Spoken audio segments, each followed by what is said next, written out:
नवीन पट्टनायक स्वच्छ एवं दुर्नीतिमुक्त छवि को आयत्त करी ओडिशा रे सर्वाधिक समय क्षमता डोरी दोहरी आसथिबा मुख्यमंत्री। तेबे आसंतु आमे आज जानिबा मुख्यमंत्री नवीन पट्टनायक जीवन विषय रे।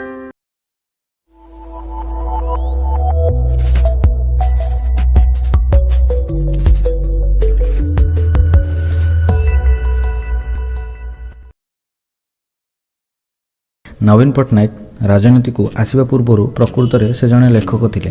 तांको बापा मृत्यु पर से 1997 राजनीति को प्रवेश करते। नवीन पट्टनायक 16 अक्टोबर 1946 मसीह ओडिशा रे कटक ठारे एक हिंदू परिवार रे जन्मग्रहण करते। तांको बापा ना बिजू पट्टनायक और माँ ना ज्ञान पट्टनायक थिला, जी कि जड़े पंजाबी थे। नवीन डेराडून रे थिबा वेलहाम बॉयज स्कूल नामक एक सम्मानजनक स्कूल रे प्राथमिक शिक्षा लाभ करते। कौन कारणवशतः से डून स्कूल रे पढ़ी।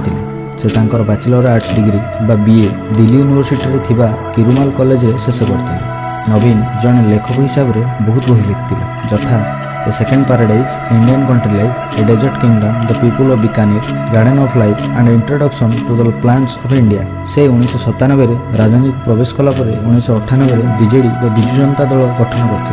तांकर प्रथम इलेक्शन 2000 मसीह से ओडिशा रे बीजेपी सह मेंट करी गरिष्ठता हासिल करते एवं प्रथम थर पर मुख्यमंत्री हेले। ओडिशा रे 2004 इलेक्शन रे बीजेपी साधारण इलेक्शन रे हारिगला, किंतु ओडिशा रे बीजेडी जीति द्वितीय थर पर मुख्यमंत्री हेले।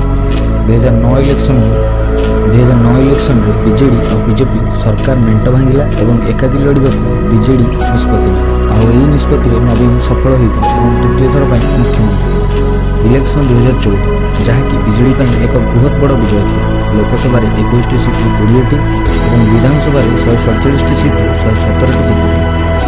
एक आम सब जानते जे ओडिया लिखिबारे एवं ओडिया कहिबारे असुविधा होता। तेबे से एकमात्र मुख्यमंत्री जे कि निजर आंचलिक भाषा कहि पारंतिनी कि लिखि पारंतिनी। एथिपाई बहुत परिस्थिति रे विरोधी मानक द्वारा लोकभाषार सम्मुखीन होइतांती। तेबे तांकर हिंदी, फ्रेंच और इंग्लिश भाषार अगाध ज्ञान रही।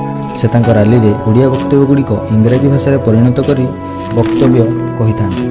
से तांको जीवन काल भितर तांको आदर्श राजनीति पई बहुत गुड़िए अवार्ड पाइछन्ति। तेबे चलंतु तांको अवार्ड गुड़िक ऊपर टिके नजर पकाइबा।